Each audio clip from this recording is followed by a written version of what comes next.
이것은 단순한 또 하나의 하이브리드가 아닙니다. 37mpg의 강력한 터보 하이브리드입니다. 우수한 주행거리와 파워로 당신의 다음 이야기를 발견할 수 있게 해줍니다. 그곳이 어디든지.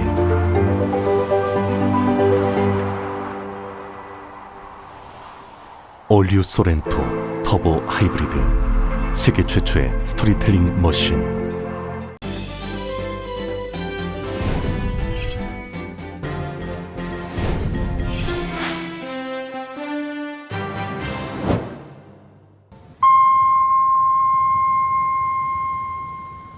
새로운 절반을 시작하는 7월, 라디오 서울이 함께합니다.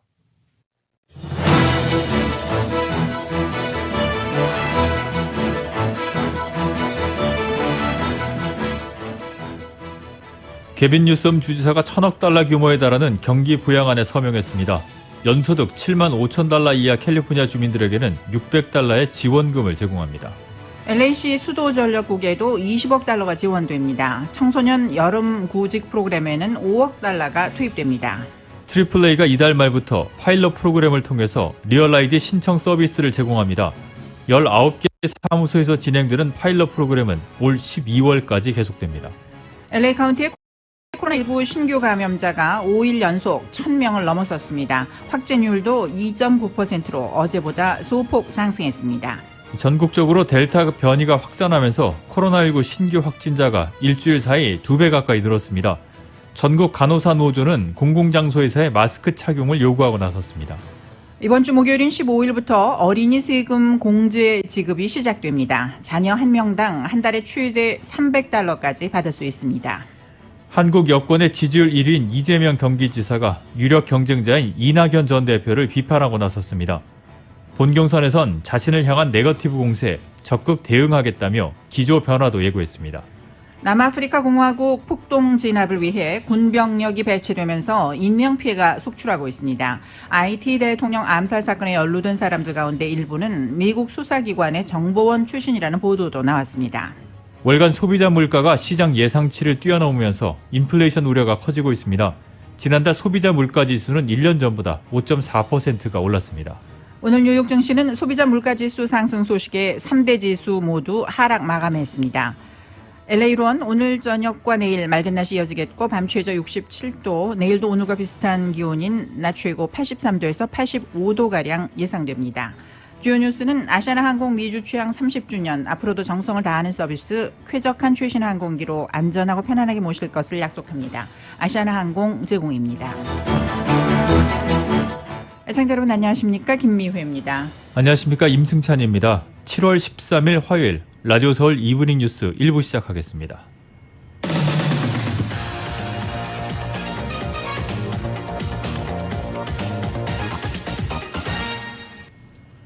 LA 카운티의 코로나19 신규 감염자가 닷새 연속 1,000명을 넘었습니다.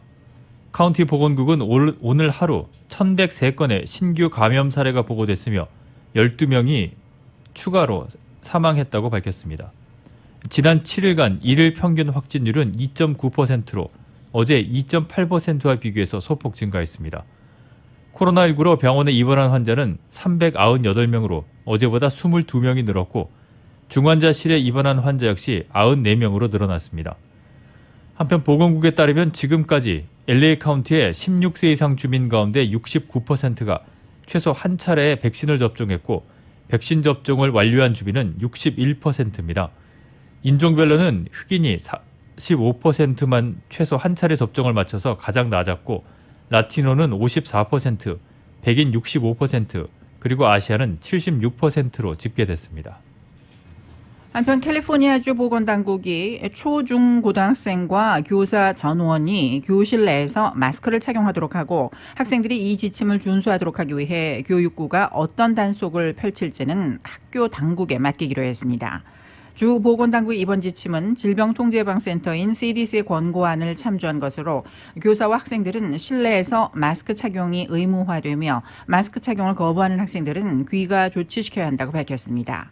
대신 3피트의 사회적 거리 두기는 하지 않아도 됩니다. 그러나 점심시간에는 거리를 유지해 학생들이 점심 식사를 최대한 야외에서 해야 하고 마스크 착용을 거부하는 학생들은 귀가시킬 수 있다고 덧붙였습니다. 또 백신 접종을 완료하지 않은 자원봉사자들을 비롯한 불필요한 방문객들의 학교 출입은 제한됩니다. 캘리포니아주에서는 현재 12살 이상의 연령층이 백신 접종 대상자이기 때문에 모든 학생들의 백신 접종을 의무화하지는 않았습니다. 전국적으로도 델타 변이가 확산하면서 코로나19 신규 확진자가 일주일 새 2배 가까이 늘었습니다. CNN은 존스홉킨스 대학의 데이터를 분석한 결과 최근 7일간의 하루 평균 신규 코로나19 확진자가 23,346명으로 집계됐다고 오늘 보도했습니다. 이는 일주일 전보다 97%가 증가한 것입니다. 전국적으로 지난달 초부터 대체로 하루 평균 신규 감염자가 10,000명 선을 유지했는데 지난주 금요일에는 48,000여 명으로 치솟았고 어제도 32,700여 명으로 집계가 됐습니다. 이들 신규 확진자의 3분의 1가량이 플로리다와 루이지애나, 아칸소, 미주리, 그리고 네바다 등 5개 주에서 나왔습니다. 질병통제예방센터 CDC는 이 5개 주는 모두 백신 접종률이 48% 미만으로 집계하고 있습니다. 연방정부가 실내외 마스크 착용 권고를 사실상 해제한 가운데 기존 지침을 되살려야 한다는 목소리가 거세지고 있습니다. 미국 최대 간호사 노동조합인 전미 간호사 노조는 질병통제예방센터인 CDC에 서신을 보내 백신 접종 여부와 상관없이 공공장소에서의 마스크 착용 권고 지침을 다시 내려줄 것을 요구했다고 정치 전문 매체 더 힐이 보도했습니다. 전미 간호사 노조는 특히 무증상 감염자로부터의 전염 확산을 막기 위한 조치가 필요하다며 이 제안은 과학과 예방 원칙에 근거하고 간호사와 필수 노동자, 환자, 대중을 감염으로부터 보호하려는 것이라고 밝혔습니다.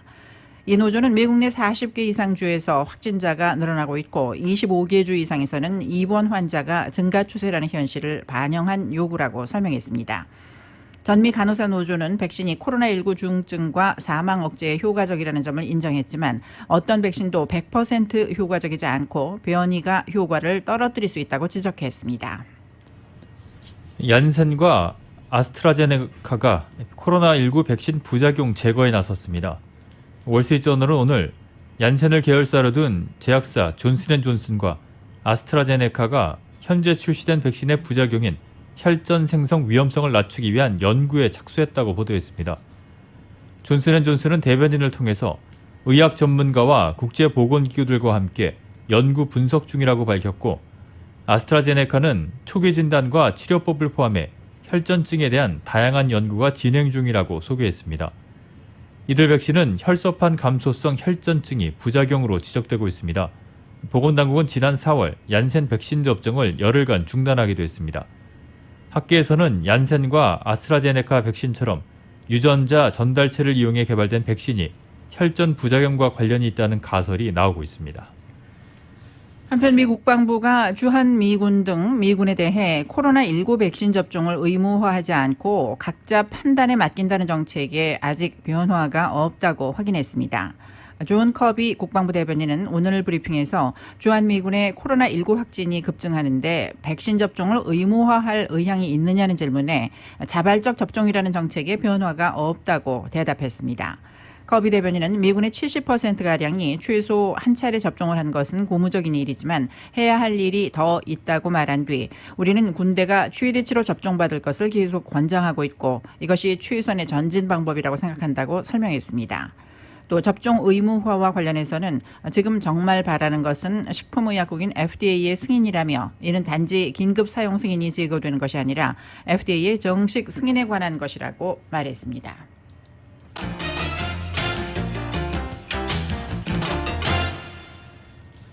목요일인 15일부터 전국 납세자들에게 어린이 세금 공제 지급이 시작이 됩니다. 자녀 한 명당 최대 한 달에 $300까지 받을 수 있다고 하는데요. 자세한 내용 정연호 기자가 전해드립니다. 오는 15일부터 전국 내 3천만 이상 가구가 어린이 세금 공제액을 지급받게 됩니다. 전국 어린이 88%가 이번에 어린이 세금 공제 혜택을 받을 수 있을 것으로 추산됩니다. 어린이 세금 공제 혜택은 조 바이든 대통령이 연초에 서명한 1조 9천억 달러 규모의 어메리칸 레스큐 플랜의 일환으로 자격 조건이 되는 가정의 6세 미만 자녀에게는 한 명당 최대 월 300달러, 6세에서 17세 사이 자녀에게는 최대 월 250달러의 공제 혜택이 돌아갑니다. 6세 미만 자녀 한 명당 총 3,600달러, 6세에서 17세 사이 자녀 한 명당 총 3,000달러를 받게 됩니다. 종전에는 17세 미만 자녀를 양육하는 부모들에게 자녀 한 명당 2,000달러가 지급됐었습니다. 자녀 세액 공제액은 올 하반기에 오는 15일 첫 지급을 시작으로 8월 13일, 9월 15일, 10월 15일, 11월 15일, 12월 15일 이렇게 6차례에 걸쳐 지급되며 나머지 절반은 내년 봄에 세금 환급금에 포함됩니다. 자녀 세액 공제 수혜를 받기 위해서는 일정 소득 기준을 충족해야 하고 소셜 시큐리티 넘버를 가지고 있어야 하며 부모가 1년에 6개월 이상을 미주에 거주해야 합니다. 연간 소득이 독신 가장의 경우 7만 5천 달러 이하, 한 가정의 가장 소득이 11만 2,500달러 이하, 부부 소득 합산이 15만 달러 이하면 자녀 세금 공제액을 최대로 받을 수 있습니다. 가구 소득이 정부가 정한 이 소득 기준보다 높아도 세액 공제를 받을 수 있지만 소득에 따라 줄어든 액수를 받게 됩니다. 수혜 대상자들은 연방 국세청이 소유한 신상 정보에 따라 우편 혹은 은행 디렉 디파짓으로 받게 되는데 디렉 디파짓으로 받고 싶다면 국세청에 관련 정보를 업데이트하면 됩니다. 이번에 받는 자녀 세금 공제 혜택은 소득으로 간주되지 않기 때문에 내년 세금 보고 시에 지장을 주지 않습니다. 라디오 서울 뉴스 정현호입니다.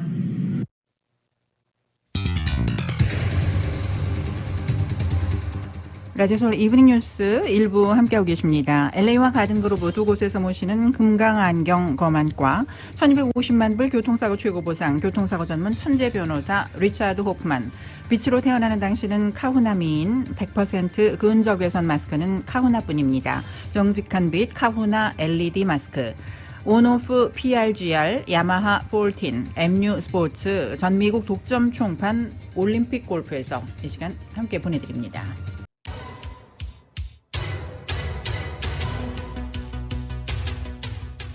5시 14분 조금 지나고 있습니다. 라디오 서울 방송 이브닝 뉴스 함께하고 계신데요. 이 시간 교통 상황입니다. 먼저 110번 프리웨이 사우스 방면, 101번 프리웨이 사우스 방면과 교차하는 구간부터 속도 많이 떨어지기 시작하고 있습니다. 익스포지션 블루버드와 39가 구간 인근까지 길게 정체되고 있고, 마틴 루터킹 블루버드 구간도 역시 정체되고 있는 모습입니다. 10번 프리웨이 이스트 방면, 710번 프리웨이 노스 방면과 교차하는 구간부터 카플레인이 더 심한 정체 보이고 있습니다. 특히 605번 프리웨이 노스 방면 교차 구간부터는 일반 차선과 카플레인 모두 다 심한 정체 보이고 있습니다. 이 밖에 101번 프리웨이 사우스 방면 밸리 지역인데요. 콜드워터 캐년 블루버드 구간, 또 105번 프리웨이 이스트 방면은 롱비치 블루버드 구간에 각각 교통 위험 신호 켜져 있습니다. 이 구간 지나시는 차량들 조심하시기 바랍니다. 교통정보였습니다.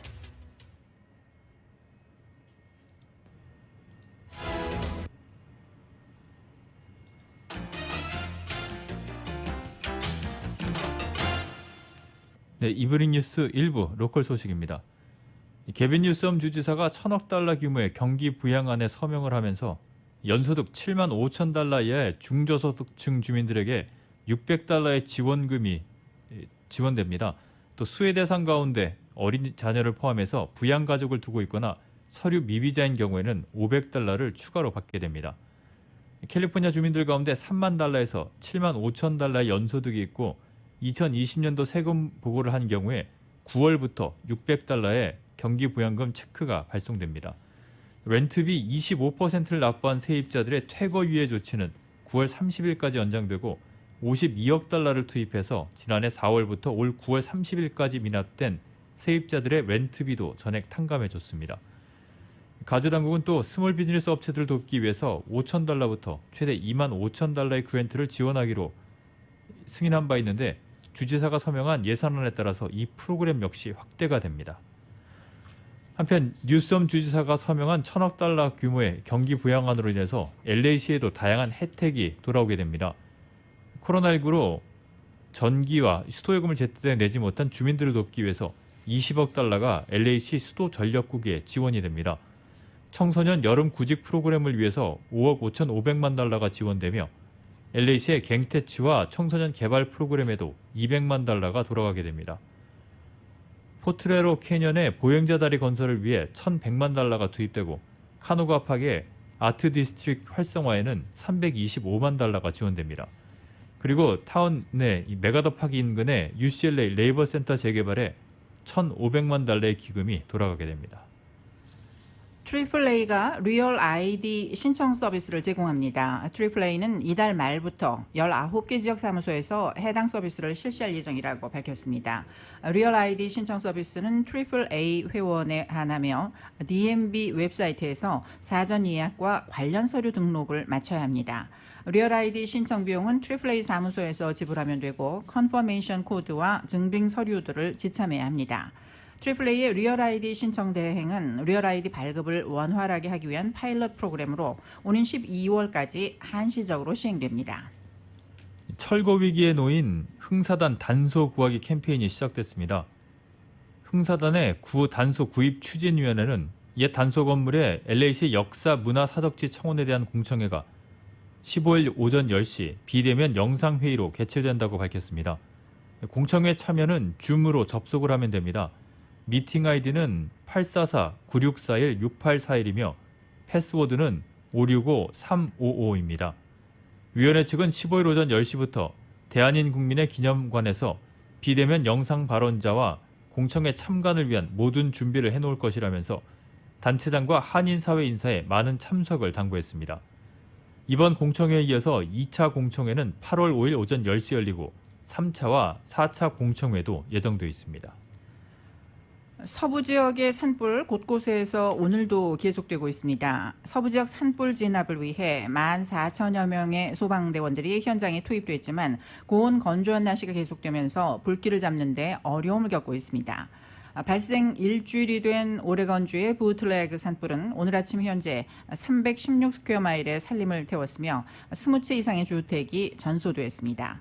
또 2천여 가구가 산불 피해 위험에 놓여 있습니다.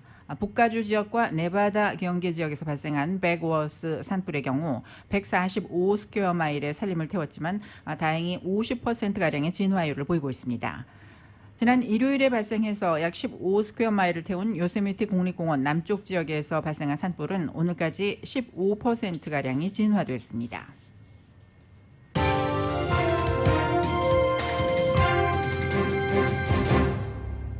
네, 계속해서 미국 소식입니다. 조 바이든 대통령이 오늘 전 공화당 상원의원인 제프 플레이크를 터키 대사에 지명했습니다. 공화당 출신을 발탁한 것도 눈에 띄지만 플레이크가 20년 가까이 아리조나주를 기반으로 의정 활동을 했다는 점이 특히 시선을 끌고 있습니다. 바이든 대통령으로서는 공화당 출신을 발탁하는 초당적 이미지와 함께 대권 승리에 기여한 아리조나에 대한 보훈의 뜻도 담은 것으로 해석이 됩니다. 플레이크 지명자는 성명에서 바이든 정부가 미국 외교 정책 최고의 전통인 당파 정치는 위기 앞에서 멈춰야 한다는 신조를 재확인했다며 미국의 외교 정책은 초당적일 수 있고 그래야 한다. 그건 저의 신념이며 약속이라고 말했습니다. 플레이크 지명자는 2001년에서 2013년 하원의원 그리고 2013년에서 2019년 상원의원을 지냈습니다. 바이든 대통령이 공화당이 추진하는 투표권 제한 법률을 흑백 차별법이라고 비난했습니다. 바이든 대통령은 오늘 필라델피아 국립헌법센터에서 공화당이 투표권 제한 법률로 선거 전복을 시도하고 있다며 이같이 말했습니다. 바이든 대통령은 각 주에서 공화당이 추진하는 투표권 제한법을 21세기의 짐 크로법이라고 규정했습니다. 짐 크로법은 19세기부터 20세기까지 흑인을 차별하는 법률을 일컫는 용어입니다. 이어 그는 미국은 전례 없는 유권자 탄압에 직면할 것이라며 이 같은 움직임에 강력히 대처하겠다는 의지를 밝혔습니다. 바이든 대통령은 특히 지난해 대선 결과가 사기라고 주장하는 트럼프 전 대통령과 그 지지자들에 대해서도 큰 거짓말이라고 강력히 비판했습니다. 바이든 대통령은 대선 패배를 인정하지 않는 트럼프 전 대통령을 겨냥해 그건 정치적 소환이 아니라 이기심이라고 지적했습니다. 또한 그것은 민주주의가 아니라 투표권을 부정하는 것이라고 덧붙였습니다. 바이든 대통령은 상원 통과에 어려움을 겪는 민주당 선거법 개정안의 처리도 촉구했습니다. 텍사스 주지사가 투표 제한 법안 투표를 무산시키기 위한 목적으로 단체로 지역을 떠난 민주당 주의 의원들을 체포하겠다고 밝혔습니다. 공화당 소속인 그레그 에버트 주지사는 어제 팍스뉴스에 출연을 해서 민주당 의원들이 텍사스에 돌아오는 순간 체포를 해서 의회로 데려오겠다고 말했습니다. 텍사스주에서는 의회가 투표를 통해 표결을 거부하는 의원을 추적해 체포할 수가 있습니다. 또한 투표를 하지 않은 채 외부로 빠져나가지 못하도록 의회 문을 폐쇄할 수도 있습니다.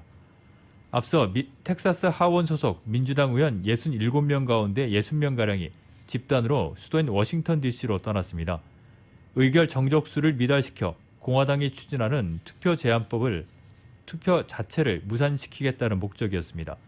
민주당 의원들은 회기가 끝날 때까지 텍사스로 돌아오지 않을 계획인 것으로 알려졌는데 에버트 주지사는 특별 회기가 종료가 되면 다시 특별 회기를 소집할 것이라며 민주당 의원들이 투표를 할 때까지 특별 회기는 이어질 것이라고 말했습니다. 트럼프 전 대통령이 지난해 11월 대선 과정에서 재선에 성공하면 한미 동맹을 날려버리겠다는 식으로 언급했다는 보도가 나왔습니다. 워싱턴 포스트는 오늘 기자인 캐럴 리어닉과 필립 러커가 쓴 나 홀로 고칠 수 있어 도널드 트럼프의 재앙적 마지막 해라는 저서 내용을 소개하면서 이런 일화를 소개했습니다. 이 책은 트럼프의 집권 마지막 해인 지난해에 미 전국을 휩쓴 팬데믹의 대응 과정과 대선 당일 분위기, 이후 대선 불복 등 상황을 담고 있습니다. 이 책에는 트럼프 전 대통령이 비공개 석상에서 북대서양 조약기구인 나토에서 탈퇴하고 한국과의 동맹을 날려버리는 것을 추구하겠다고 시사했었다고 썼습니다. 또 일부 참모들은 트럼프 전 대통령에게 대선 전에 이들과의 관계를 찢어버리는 것이 정치적으로 위험하다고 경고했다고 적혀 있습니다. 이에 트럼프 전 대통령은 그래 우리는 두 번째 임기에 일을 할 거야 라고 말했다고 책은 소개하고 있습니다. 국무부는 일본의 독도 영유권 주장에 대해 한일이 평화롭게 풀 문제라는 입장을 밝혔습니다. 국무부 대변인은 일본의 올해 방위 백수와 관련해 미국은 리앙쿠르함의 주권에 대해서는 입장을 취하지 않는다면서 이같이 전했습니다. 미국은 독도를 리앙쿠르함으로 표기합니다. 국무부는 일본이 지난 3월 말 고교 교과서에 독도 영유권 주장을 강화했을 때 한미일 3자 협력이 중요하다며 한일 간 해결을 촉구했지만 이번에는 3자 협력에 대한 언급을 포함하지 않았습니다. 조 바이든 행정부는 대북, 대중 대응에 있어 한미일 3자 협력의 중요성을 여러 차례 강조해왔습니다. 제이크 설리번 백악관 국가안보보좌관이 바이든 행정부가 기술 동맹을 구축하기 위해 노력했다며 한국도 사례로 꼽았습니다. 설리번 보좌관은 오늘 인공지능 국가안보위 주최 글로벌 신기술 고위급 회의 연설에서 이같이 말했습니다. 설리번 보좌관은 지난 1월 바이든 대통령 취임 후 6개월간 신기술의 다양한 도전에 대처하기 위해 기술 동맹과 파트너십을 구축하려고 노력했다고 강조했습니다. 특히 유럽에 대해 더는 형제 간 경쟁이 더 큰 가족의 불화로 변하도록 할 수 없었다며 유럽과 무역기술위원회를 설립하고 영국의 경우 과학기술에 관한 새로운 파트너십을 구축했다고 말했습니다. 이어 일본, 한국과 반도체에서 유전자학, 양자에 이르기까지 중요한 신기술에 관한 새로운 양자 협력 파트너십을 출범했다고 한국을 언급했습니다. 미 정부가 중국 신장 지역 강제 노동과 인권 유린과 관련된 거래와 투자에서 손을 떼라고 기업들에게 강력히 경고했습니다. 토니 블링컨 국무장관은 오늘 성명을 내고 국무부와 재무부, 상무부와 국토안보부, 무역대표부, 그리고 노동부가 공동으로 신장 지역 공급망과 관련해 갱신된 경보를 발령했다고 밝혔습니다. 블링컨 장관은 신장 지역에서 계속되는 중국 정부의 집단 학살과 범죄, 그리고 강제노동의 동원과 관련한 증거 확대에 대응하는 것이라고 설명했습니다. 이에 업데이트된 정보가 신장 지역과 관련된 공급망과 투자에 연관된 기업의 높아진 위험을 강조하는 것이라고 덧붙였습니다. 블링컨 장관은 노동부와 무역대표부가 경보 발령의 주체에 추가됐으며 중국 정부가 신장 지역에서 집단 학살과 범죄를 자행하고 있다고 적시된 것이 이번 경보의 특징이라고 소개했습니다. 또 미국은 중국의 잔혹 행위와 유린에 대해 범정부적 노력과 민간 그리고 동맹과의 긴밀한 조율을 통해서 계속 책임을 물을 것이라고 강조했습니다. 미국 정부가 반정부 시위가 확산하고 있는 쿠바에서 보트 피플이 쇄도할 가능성에 촉각을 곤두세우고 있습니다. 로이터 통신에 따르면 알레한드로 마요르카스 미 국토안보부 장관은 정정 불안을 피해 달아나는 쿠바인들에게 바다로 나오더라도 미국에 입국하는 일은 없을 것이라는 방침을 분명히 한다고 오늘 밝혔습니다. 마요르카스 장관은 바다행은 감수할 가치가 없는 위험이라며 바다에서 붙잡히는 이주자들은 국적과 관계없이 미국 입국이 허가되지 않을 것이라고 설명했습니다. 장관은 또 최근 몇 주 동안 해상 밀입국을 시도하다가 숨진 사람들이 20명에 이른다며 바다 모험의 위험성을 지적하기도 했습니다. 마요르카스 장관은 우리의 최우선 목표는 생명을 지키고 구하는 일이라고 강조했습니다. 이브닝 뉴스 잠시 후에 한국 소식 이어집니다.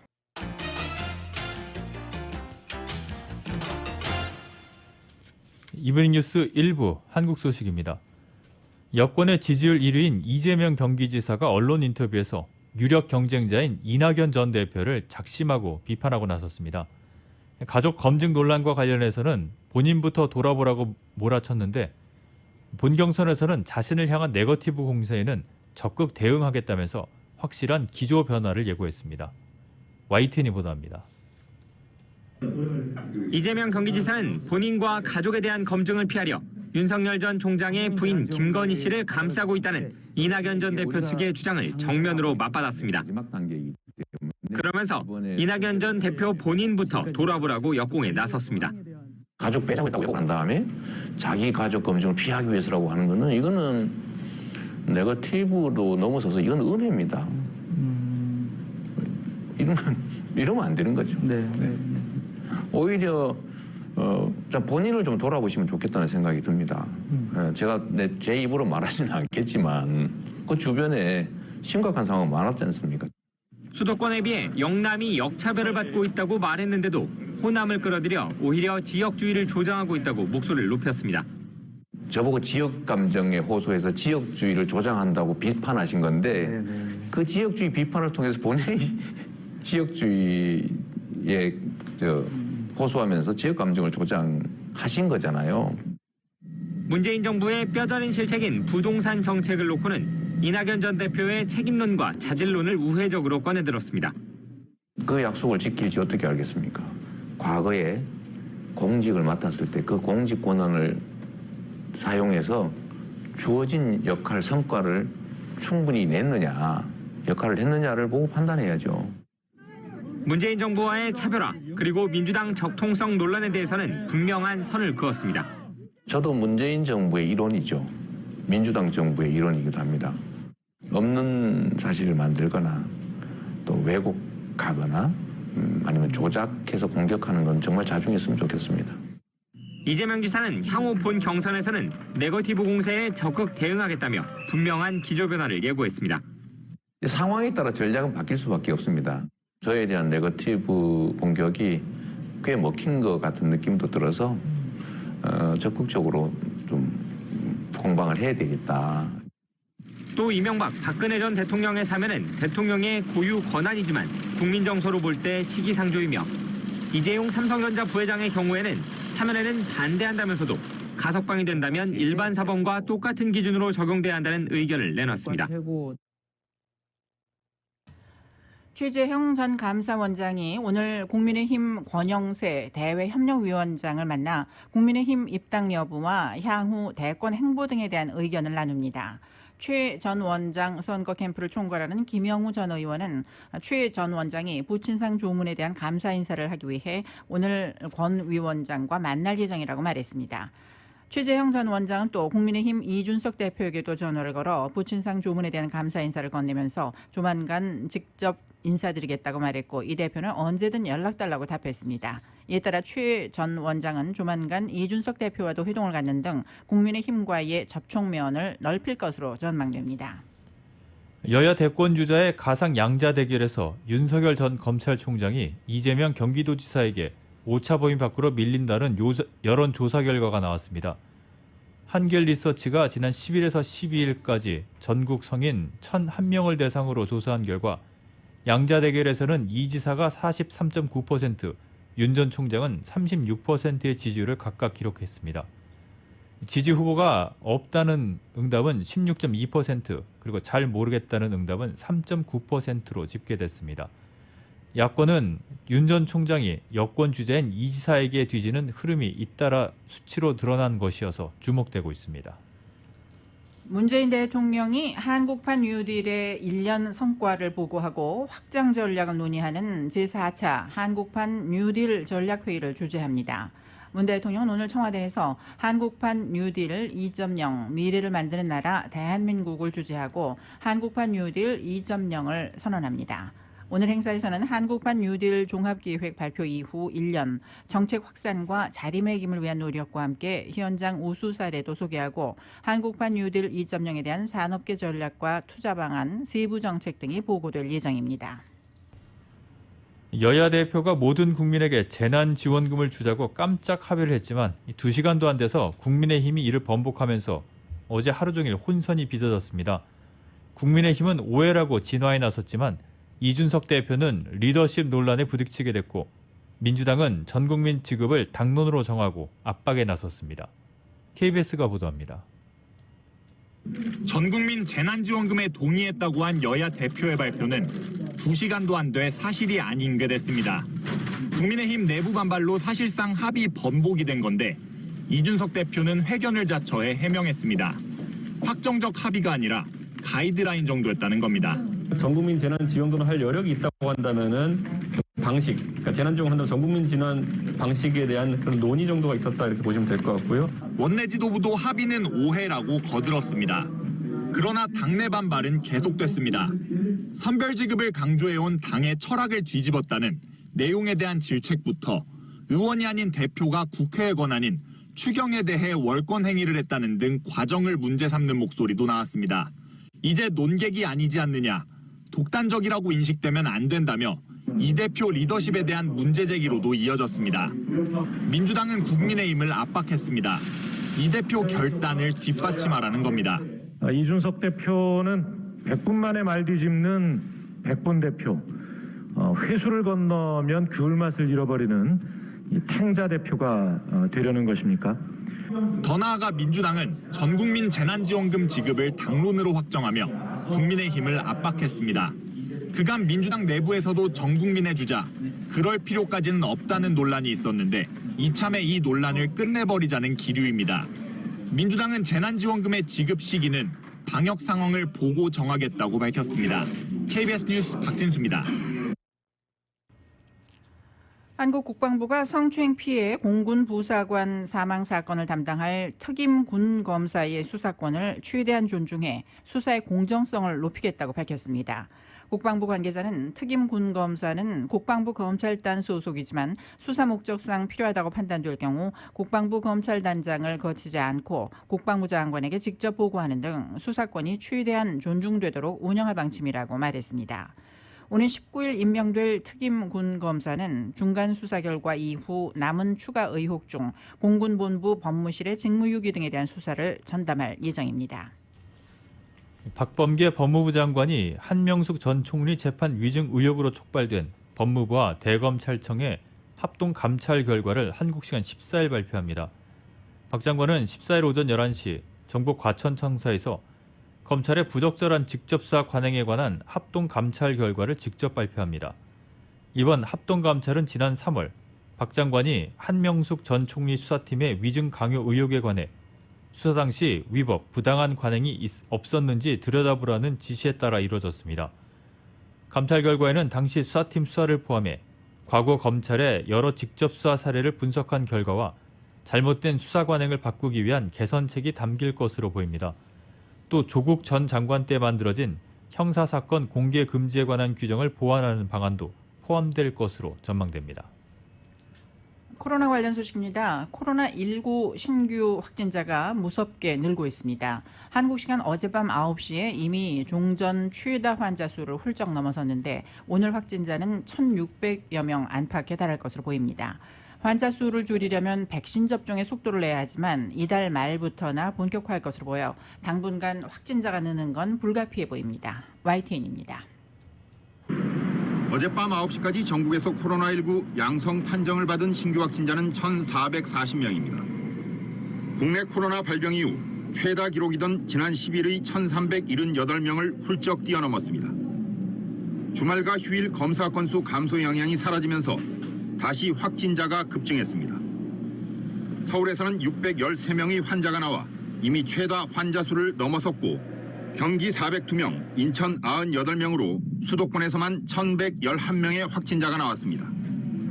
비수도권에서도 329명이 감염돼 환자 수가 빠르게 늘고 있습니다. 오늘 0시 기준으로 오전에 발표될 신규 확진자는 최소 1,500명대, 많게는 1,600명을 넘어설 것으로 우려됩니다. 현재의 상황이 지속될 경우 감염 재생산 지수가 1.22인 상황을 상정했을 때는 8월 중순에 2,300여 명까지 증가한 후에 감소할 것으로. 우려가 현실화하고 있는 겁니다. 수도권 확진자 4명 가운데 1명에서 전염력이 강한 델타 바이러스가 검출되고 있고 3명 가운데 1명은 감염 경로를 모르는 환자입니다. 여기에 지난달 30일 이후 백신 1차 접종을 마친 사람은 30만 명 수준에 그치고 있습니다. 하루 평균 1, 2만 명만 접종한 셈인데 그야말로 다시 백신 보릿고개를 넘고 있는 겁니다. 접종 예약의 조기 마감이 가능할 수 있다는 상황에 대해서 사전에 안내드리지 못하여 예약을 시도하셨던 분들에게 큰 혼란이 발생한 부분에 대해서 국민 여러분께 대단히 죄송하다는 말씀을 드립니다. 백신 부족에 지난달 거리두기 완화라는 정부의 잘못된 메시지 전달이 결국 코로나 4차 대유행을 불렀다는 방증입니다. YTN 최재민입니다. 코로나19 백신 접종 예약 시스템의 잇단 오류와 백신 보유 물량 조기 마감으로 논란이 일자 정부가 예약 방식을 개선하겠다고 밝혔습니다. 정은경 질병관리청장은 보건복지 전체회의에서 여야 의원들의 접종 예약 관련 질의에 좀 더 분산해 불편을 줄일 수 있는 방식으로 개선하겠다고 말했습니다. 정 청장은 접종 예약 시점을 변경하는 것이 좋겠다는 의원들의 지적에 접종 시간을 오후 6시나 근무 시간에 영향을 주지 않는 시간대로 변경하는 방안을 검토하겠다고 답했습니다. 수산업자를 사칭한 김모 씨로부터 금품을 받았다는 의혹에 연루된 이동훈 전 조선일보 논설위원이 오늘 경찰 조사를 받은 뒤 경찰이 피의 사실을 유포하고 있다고 주장했습니다. 하지만 경찰은 즉각 반박했습니다. 이 씨는 언론에 보낸 입장문에서 경찰은 실체적 진실이 드러나지 않았는데 피의 사실을 유포해 일방적으로 여론재판을 거듭하고 있다고 말했습니다. 그러면서 자신이 윤석열 전 총장 대변인으로 간 뒤 경찰은 이 사건을 부풀리고 확대했다며 사건 입건만으로 경찰이 언론 플레이를 한 것은 유례없는 인권유린이라고 주장했습니다.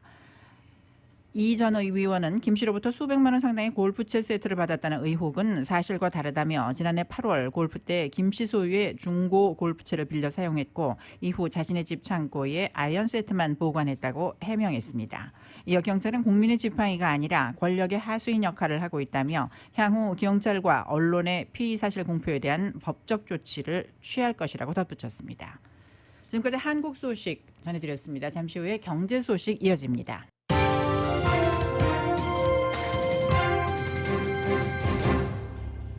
화요일 라디오서울 이브닝 뉴스 1부 함께하고 계십니다. 오늘 뉴욕 증시는 6월 소비자 물가 상승률이 시장의 예상치를 크게 웃돌았다는 소식에 하락했습니다. 다우존스 산업평균지수는 어제보다 107.39포인트 하락한 34,889.79로 장을 마쳤습니다.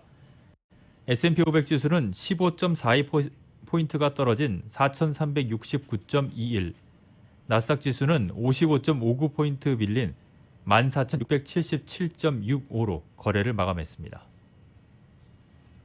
지난달 소비자 물가가 지난달에도 시장 예상치를 뛰어넘으면서 인플레이션 우려를 키우고 있습니다. 연방노동부는 6월 소비자 물가 지수가 지난해 같은 달보다 5.4% 올랐다고 밝혔습니다. 2008년 8월 이후 13년 만에 최대폭 상승으로 블룸버그 통신이 집계한 전문가 전망치 4.9%를 넘는 결과입니다.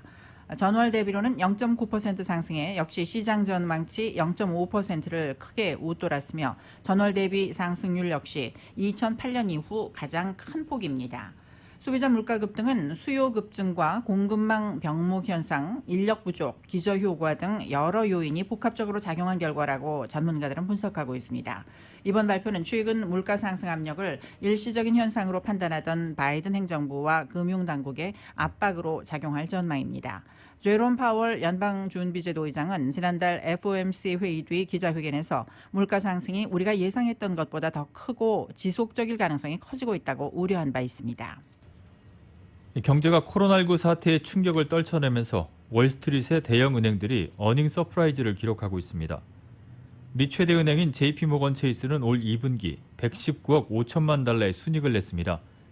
지난해 같은 기간 46억 9천만 달러의 순이익에 비해서 2.5배가 급증한 것입니다.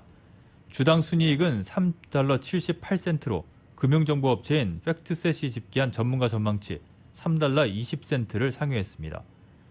글로벌 투자은행 골드만삭스도 오늘 2분기 순이익이 54억 9천만 달러 그리고 매출은 153억 9천만 달러를 기록했다고 보고했습니다. 코로나19 백신 접종 확대와 기업 활동 재개 등에 힘입어서 대형 인수합병과 기업 공개가 활발해진 것이 골드만삭스에 큰 돈을 벌어다 준 것으로 분석이 됩니다. 연방통신위원회 FCC가 오늘 미국 통신기업이 사용 중인 화웨이 등 중국 통신장비업체 장비를 교체하는 데 드는 비용에 대한 보상금 19억 달러를 확정했습니다. FCC는 미국 통신기업이 중국 통신장비업체 장비를 드러내는 비용에 대한 보상 프로그램을 만장일치로 통과시켰습니다. 제시카 로젠워슬 위원장 대행은 이들 장비는 외국에 의해 조작, 파괴, 통제될 수 있는 심각한 위험이 있다며 국가 안보를 저해할 수 있는 장비를 뿌리 뽑을 때까지 네트워크 기지국 라우터를 평가하겠다. 쉽지 않은 일이라고 말했습니다. 앞서 FCC는 지난해 9월 중국 장비를 제거하고 교체하는 데 드는 비용 보상금이 18억 3,700만 달러에 달할 것으로 추산한 바 있습니다. FCC는 보상금의 규모를 확정하면서 보상 대상 범위를 200만 명 이하 고객을 보유한 기업에서 1,000만 명 이하로 확대했습니다. 미국 정부가 브라질의 5G 사업에서 중국 통신장비 업체인 화웨이를 배제하라는 압력을 가하고 있습니다. 브라질 언론에 따르면 미국 정부는 화웨이 장비를 사용하면 심각한 보안 문제를 야기할 것이라며 5G 구축에 화웨이의 장비를 참여를 허용해서는 안 된다는 입장을 브라질 정부에 전달한 것으로 알려졌습니다. 지난달 초 파비오 파리아 브라질 통신부 장관의 미국 방문과 이달 초 윌리엄 번스 CIA 국장의 브라질 방문에서도 화웨이 배제 문제에 관해 협의가 이루어진 것으로 보입니다. 이를 두고 브라질 언론은 바이든 행정부의 입장이 전임 트럼프 행정부 때와 달라진 게 거의 없다고 평가를 했습니다. 아이폰 제조업체 애플이 장기 할부 결제 서비스를 준비하고 있다고 블룸버그 통신이 보도했습니다. 블룸버그는 익명의 관계자를 인용 애플이 투자은행 골드만삭스와 함께 자사 결제 서비스인 애플페이로 이루어진 구매에 대해 이런 장기 할부 서비스를 준비 중이라고 전했습니다. 골드만삭스가 장기 할부를 위한 일종의 대출을 해주는 역할을 맡는다는 것입니다. 골드만삭스는 애플과 손잡고 2019년부터 신용카드인 애플카드 사업도 벌여왔습니다. 내부적으로 애플페이 레이터라고 불리우는 이 서비스는 핀테크 기업 어펌 홀딩스, 페이팔 등이 이미 선보여 인기를 끌고 있는 바이 나우 페이 레이터 서비스와 경쟁 관계에 놓이게 될 전망입니다. 애플페이 레이터는 애플카드를 발급하지 않은 사람도 이용할 수 있게 될 예정입니다. 이용자가 애플페이로 무언가를 구매하면 두 가지 선택권이 주어집니다. 2주마다 4차례 걸쳐 이자 없이 대금을 결제하거나 이자를 내면서 몇 달에 걸쳐 분할해서 납부할 수 있다는 것입니다. 다만 이자율이 얼마나 될지는 알려지지 않았다고 블룸버그는 전했습니다. 애플이 아이폰 12에 부착해서 스마트폰을 충전할 수 있는 배터리 팩을 출시했습니다. 가격은 $99며 오늘 사전 주문을 받기 시작해서 다음 주부터 배송할 예정입니다. 아이폰 12는 뒷면에 자석으로 액세서리를 부착할 수 있는 무선 충전 기능인 맥세이프를 탑재하고 있는데 이를 이용해서 배터리를 붙이고 무선으로 충전할 수 있도록 한 것입니다. 이용자들은 또 이 배터리 팩을 아이폰에 부착한 채 라이트닝 단자에 케이블을 연결해 유선으로 더 빠르게 충전을 할 수도 있습니다.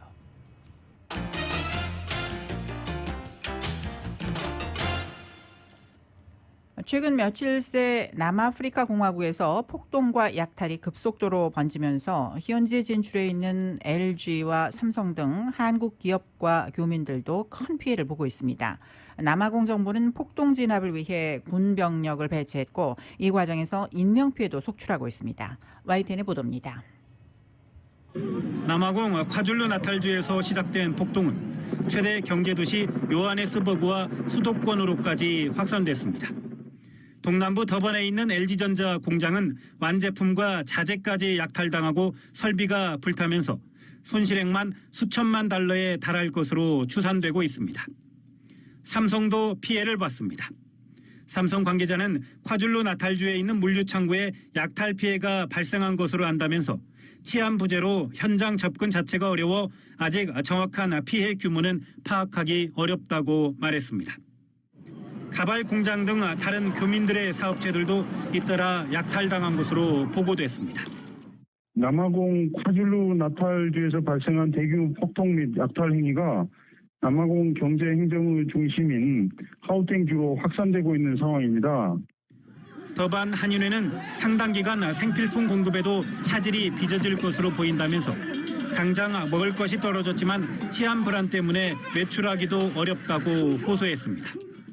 우리 대사관에서는 현지 한인회, 진출 기업 등과 긴밀히 연락하면서 우리 국민들의 신변 안전 및 피해 최소화를 위해 최대한 노력 중입니다.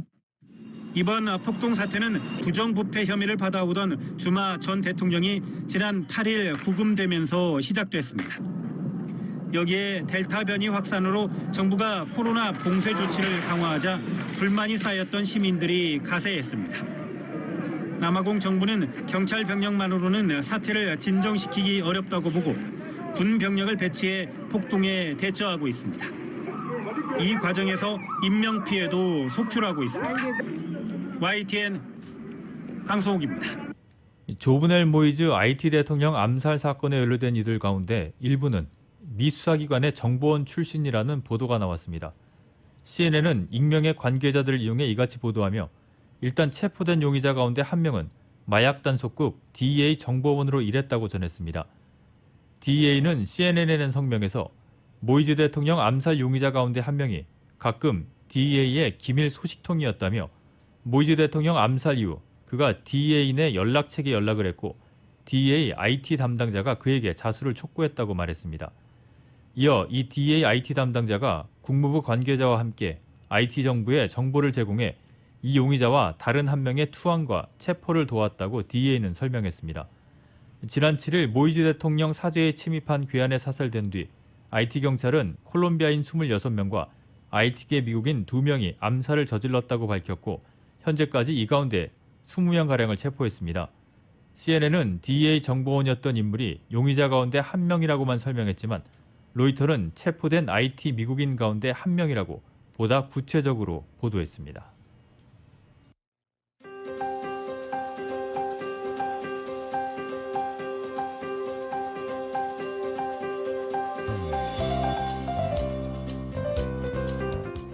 (7월 13일) 화요일 저녁 라디오 서울 이브닝 뉴스 함께하고 계십니다. 날씨 알아보겠습니다. LA로는 오늘 낮 최고 기온 83도가량을 보였는데요. 이번 주 내내 80도대 초중반의 낮 최고 기온을 보이겠고 금요일쯤에 기온이 잠시 주춤하다가 토요일부터는 다시 조금씩 오르는 패턴을 반복하겠습니다.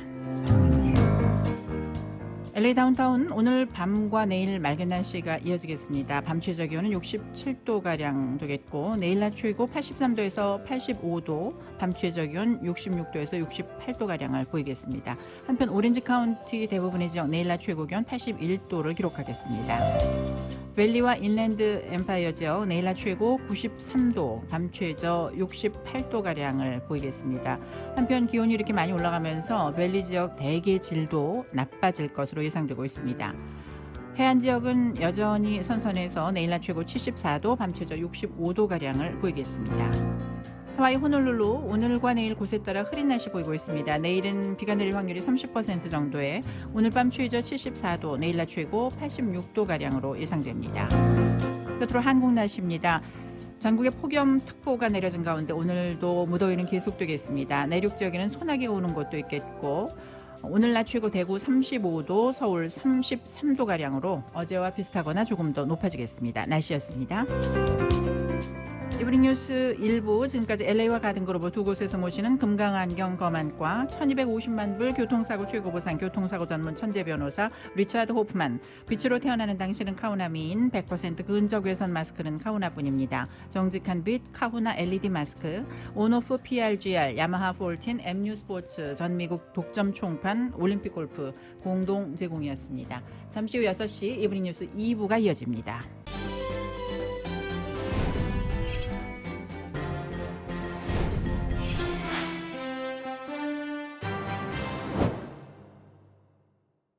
지금까지 잘 던지고 있었는데요. 경기 후반에서 흔들리고 있습니다. 건강도 마찬가지 아니겠습니까? 인생 후반 관리가 중요한데 말이죠. 지금 불펜에는 누가 나와 있을까요? SMG가 있어요. 서울 메디칼 그룹이요. 네. 서울 메디칼 그룹. 말씀드리는 순간 불펜에서 나오는 SMG. 네, SMG가 인생 후반을 건강하게 지켜줄 겁니다. 네. 5스타로 인정받은 의료 서비스. 인생 후반의 확실한 구원이네요. 서울 메디칼 그룹이죠. 서울 메디칼 그룹.